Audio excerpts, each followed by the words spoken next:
Dieu pour notre émission, pour notre présentation de ce jeudi 4 juin 2020. Nous voulons écouter un chant. C'est un chant dans lequel on parle de Moïse. En fait, Moïse qui est l'image de Jésus dans les chants. Donc, si vous voulez bien, la référence est dans le livre de Matthieu chapitre 2, verset 18.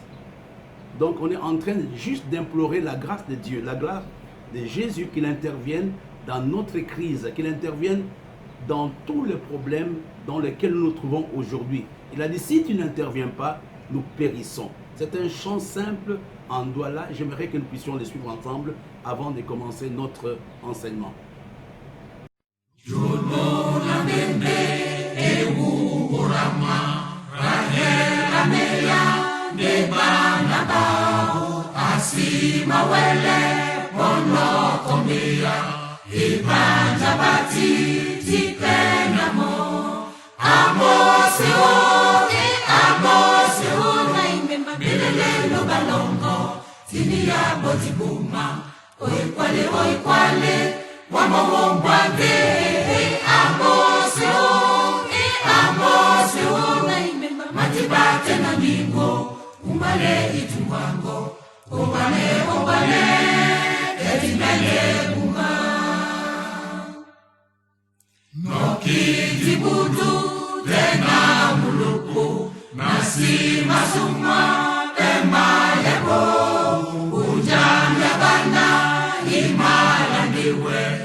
Après ces bons chants, je voudrais que nous puissions maintenant nous apprêter à écouter la parole de Dieu.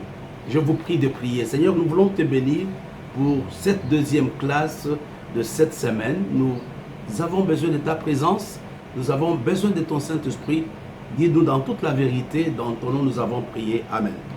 Ce matin, j'ai un message important pour chacun d'entre nous. J'ai intitulé mon message « Il est pris derrière le mouton ». Je reprends « Il est pris ». Vous prenez le au pluriel, vous allez comprendre pourquoi. « Il est pris derrière le mouton ». En fait, il s'agit ici de l'histoire de David. J'aimerais que nous prenions notre Bible dans le livre de 2 Samuel au chapitre 23. La parole de Dieu nous dit, voici les dernières paroles de David. Parole de David, fils d'Isaïe ou de Jessé. Parole de l'homme haut placé. De loin du Dieu de Jacob, du chantre agréable d'Israël, l'Esprit de l'Éternel parla par moi, et sa parole est sur ma langue. Le Dieu d'Israël a parlé, le rocher d'Israël m'a dit, celui qui règne parmi les hommes avec justice, celui qui règne dans la crainte de Dieu. Voilà le premier texte. Le deuxième se trouve 1er Chronique, chapitre 17, verset 7. La Bible nous dit, maintenant, tu diras à mon serviteur David, ainsi parle l'Éternel, l'Éternel des armées. Je t'ai pris au pâturage derrière le mouton, pour que tu fusses chef de mon peuple d'Israël. Il y a un autre texte que j'aimerais qu'on lise dans le livre Amos chapitre 7, verset 15. La Bible nous dit, l'Éternel m'a pris derrière le troupeau et l'Éternel m'a dit, va, prophétise à mon peuple d'Israël. Voilà le texte sur lequel nous allons travailler ce matin. Je reprends le titre, il est pris derrière le mouton. Et le texte que nous avons vu dans le livre de 2 Samuel est extraordinaire, il est très puissant. On est en train de parler de David. Et d'ailleurs, la Bible même en parle. La Bible nous dit tout simplement, qu'est-ce que la parole de Dieu nous dit? Il dit, voici les dernières paroles de David. Et qu'est-ce que la Bible ajoute? Parole de l'homme haut placé. Il parle de David, il dit, ce sont les paroles de l'homme haut placé, de loin de l'Éternel. Et je voudrais ce matin que tu comprennes que quel que soit l'endroit où tu peux te trouver, Dieu peut te prendre. Dieu peut te prendre d'une saison, d'une position vers une autre saison, vers une autre saison, vers une autre position. Ici, on nous dit, voici les paroles, ce n'est pas les paroles de n'importe qui, les paroles de l'homme haut placé. Mais la parole de Dieu a commencé en disant, parole de Dieu, fils, parole de David, fils d'Isaïe. Pourquoi est-ce qu'on parle de son père? Pourquoi on ne parle pas du roi David? Dans le texte ici, il n'y a pas la notion du roi David. Il n'y a pas le mot roi David. On parle de David, fils d'Isaïe. C'était simplement pour montrer d'où venait David. C'était pour montrer ses origines. Il dit, il était fils d'Isaïe. Et quand tu connais fils d'Isaïe, tu vas comprendre un peu l'histoire dans laquelle David se trouvait. Regardez cet homme qui était derrière le mouton. Regardez cet homme qui était un simple berger. La parole de Dieu nous dit qu'il était devenu l'homme le plus haut placé. Non seulement par rapport à Israël, mais par rapport au monde pendant sa période. Pendant son temps. Il dit que c'était l'homme le plus haut placé. La question que nous devons nous poser ce matin, pendant cette présentation, pendant ce partage, c'est de comprendre qu'est-ce qui s'était passé entre l'homme qui était derrière le mouton et l'homme qui devient haut placé. Et je voudrais t'amener à comprendre le secret. David qui était un homme négligeable, David qui était le 8e enfant de M. Isaïe, comment va-t-il devenir l'homme le haut placé de son temps? Bien sûr, c'était un homme selon le cœur de Dieu, mais il y a plus que ça. Et dans le texte de 2 Samuel, chapitre 23, que nous avons expliqué, que nous avons donné, on parle aussi de David, loin du Dieu de Jacob. Et si vous comprenez le changement, je vais reprendre un tout petit peu, pour que vous puissiez comprendre. Nous voyons aussi, le prophète Amos avait été aussi pris derrière le mouton. Mais il n'a pas eu la même grâce que David. Quand le prophète Amos avait été pris, lui a commencé à prophétiser. Mais ici, David a changé de position. David est devenu il a eu une position élevée dans la société. Il est devenu roi. Il y a une différence, vous allez comprendre pourquoi il y a la différence. Tous étaient derrière le mouton. Mais Dieu a fait de David roi, mais il a fait d'Amos, non seulement roi, mais un homme haut placé. Mais Amos a continué, il l'a fait sortir il a pris derrière les moutons, mais il est devenu prophète, il a commencé à prophétiser. Mais ce que je voudrais que vous puissiez comprendre, qu'est-ce qui se passe entre le moment où David est derrière le mouton et David qui devient le haut placé. Il y a un grand problème, il y a un mot-clé. Ce mot-clé se trouve dans le texte que nous avons dit, David est loin de Dieu. C'est l'onction de Dieu qui avait fait de David qu'il soit un homme haut placé. Quand l'onction arrive dans la vie d'un homme, la vie de cet homme doit radicalement changer. La vie de cet homme doit radicalement changer. Je voudrais te parler, je m'adresse à toi, quel que soit l'endroit où tu te trouves, quand l'onction de Dieu te localise, tu vas changer de statut, tu vas changer de position. Et ce n'était pas n'importe quelle onction que le roi David avait reçue. Qu'est-ce que David avait reçu comme onction? Il avait reçu ce que nous appelons l'onction royale. C'est à cause de l'onction royale que David va quitter la position dans laquelle il s'est trouvé pour devenir l'homme le plus haut placé de son temps. C'est quoi l'onction royale? L'onction royale, je l'explique comme étant une capacité surnaturelle que l'homme reçoit de la part de Dieu pour accomplir une mission et une vision. L'onction royale est une capacité surnaturelle que tu reçois de la part de Dieu pour accomplir une mission et une vision. J'aimerais ce matin que tu te prépares à recevoir cette onction royale, parce que l'onction royale change ta position, l'onction royale change ton statut. J'espère que tu es en train de me suivre.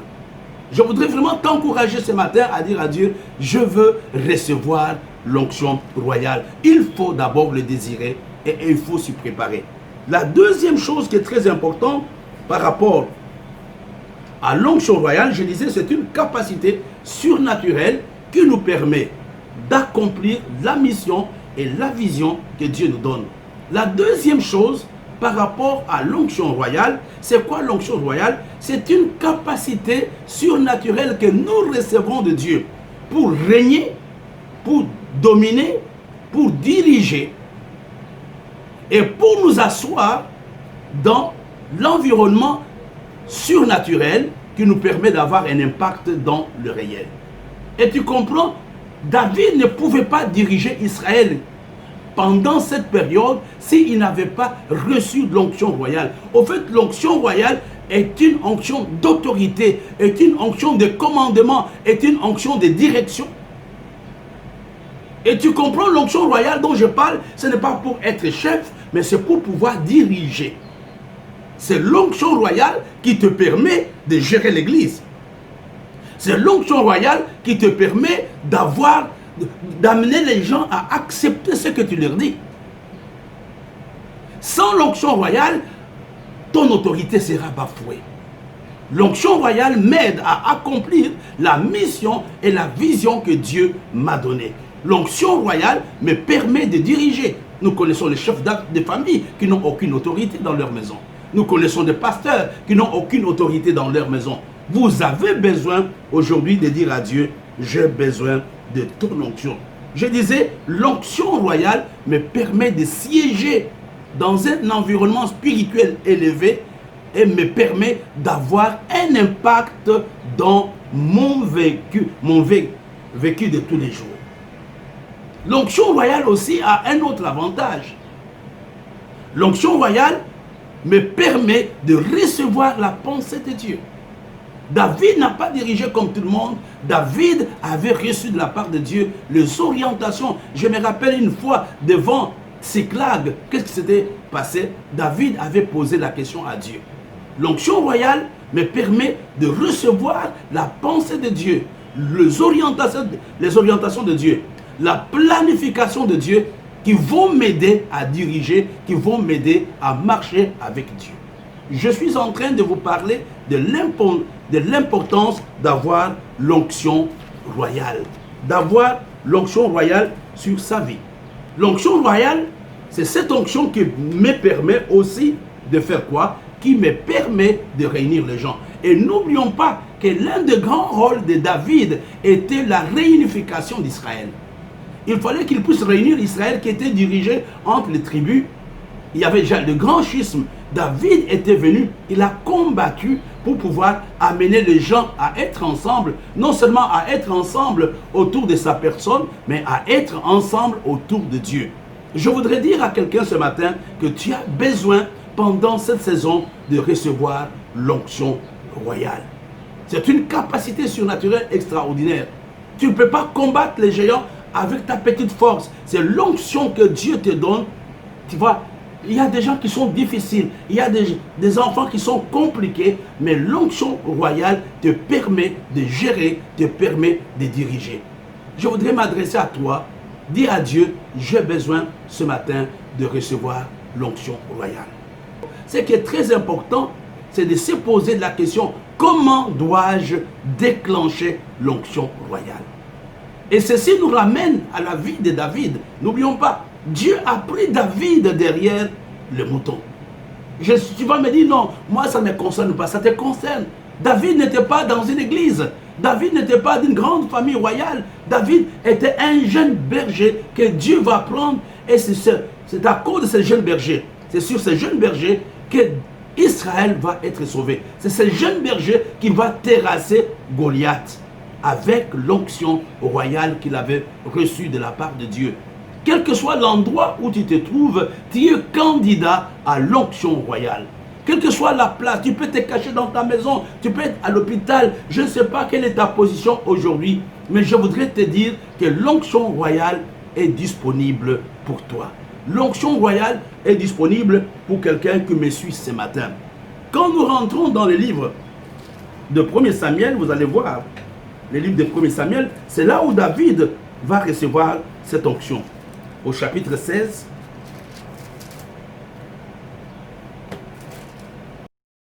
Samuel prit la corne d'huile éloignée au milieu de ses frères. L'esprit de l'Éternel saisit David à partir de ce jour-là, et dans la suite, Samuel se leva et s'en alla à Rama. Donc il avait été oint pour être roi d'Israël. Ce matin aussi, l'Esprit de Dieu te saisit, tu vas être oint, tu vas recevoir. Ce n'était pas n'importe quelle onction qu'il avait reçue ce jour-là de la part de Samuel, l'onction royale. C'est grâce à l'onction royale que David a eu la force, a eu le courage d'aller affronter Goliath. Ce n'était pas un jeune berger qui était venu au front. Il avait déjà l'onction sur lui avant d'aller affronter Goliath. Maintenant, la question que nous devons nous poser, 4 petits points. Comment faire pour que l'onction royale que j'ai reçue puisse se déclencher, puisse se manifester? Je vais te donner 4 petits points. Premier point, il faut être un homme d'action. L'onction de David ne s'était pas manifestée en restant dans la maison. Il n'a pas dit, je suis content, je vais rester, tout va se dérouler normalement. Non, mais bien aimé, David avait l'onction et il s'était levé pour aller affronter Goliath. La première chose, tu dois être un homme d'action. Tu dois être un homme d'action. Il faut faire quelque chose pour que tu puisses vraiment réaliser que l'onction est avec toi. Quand tu restes dans ta petite chambre, quand tu restes dans ton petit bureau, tu ne peux pas voir. L'onction royale se révèle quand on est sur le champ de bataille. L'onction royale, la deuxième chose que nous allons voir, c'est la persévérance de David et la détermination. Quand David arrive au front, dans le livre de 1 Samuel chapitre 17, versets 28 à 31, il a eu le découragement de la part de ses frères. Mais David n'a pas tenu compte de cela. David s'est mis au-dessus de tout ce que ses frères disaient, de toutes les moqueries. C'est la même chose pour toi. Ne tiens pas compte de ce que les gens disent. Dieu t'a appelé, Dieu t'a oint. Même si les gens ne sont pas d'accord, toi fonce, c'est Dieu qui va te justifier. Tu auras le résultat. Et la troisième chose, c'est l'attitude même de David au front. Quand il arrive, mes bien-aimés, Goliath se moquait de Dieu. Goliath était en train d'insulter l'armée de Dieu. Mais David n'a pas tenu compte de tout cela. Il avait une bonne attitude. Soit un homme positif pendant ce temps. David a été découragé par son frère Eliab. David a été insulté par Goliath. David a été découragé par le roi Saül. Mais David avait persévéré. Il n'avait pas tenu compte de cela. C'est son attitude. L'attitude de David l'avait permis à expérimenter l'onction royale. Et cette attitude aussi se caractérise par la confession de sa bouche. Il dit à Goliath, avant même le combat, aujourd'hui même, on va donner ton cadavre aux oiseaux. Nous devons pendant ce temps, mes bien-aimés, faire attention à nos paroles, être positif, avoir un langage qui bâtit et non un langage qui détruit. C'était l'attitude qui avait donné la victoire à David. Je voudrais ce matin que tu puisses t'arrêter un moment, dire à Dieu, pendant cette période, je voudrais que l'onction royale coule en moi. Ouais, moi, parce que j'ai des Goliaths en face de moi. Ouais, moi, j'ai des défis à relever. Ce matin, je voudrais t'encourager à dire à Dieu, Seigneur, je me tiens devant toi, je voudrais recevoir ton onction royale. Prends-moi de la position la plus misérable dans laquelle je me trouve et fais-moi asseoir à la table des grands. L'onction royale amène le changement dans la vie d'une personne. Quel que soit l'endroit où tu te trouves ce matin, je sais que tu es derrière le mouton, tu es derrière le bureau. Je ne connais pas quelle est ta position. Dieu est capable de changer ta position ce matin. Il l'avait fait pour David. Il dit, il a pris. Il rappelle, fils d'Ésaïe, il avait pris derrière le mouton et il a fait de lui l'homme le plus important d'Israël. Dieu fera de toi l'homme le plus important de cette saison. Accroche-toi à Dieu. Accroche-toi à Dieu. Ne panique pas. Un autre élément de l'onction royale, c'est braver la peur. C'est braver la peur et regarder rien qu'à Dieu.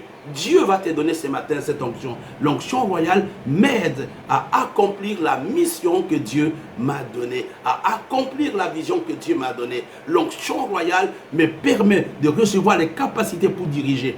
L'onction royale me permet de recevoir la pensée de Dieu pour accomplir sa volonté. L'onction royale me permet, mes bien-aimés, de faire quoi encore? Me permet de réunir les gens autour de moi.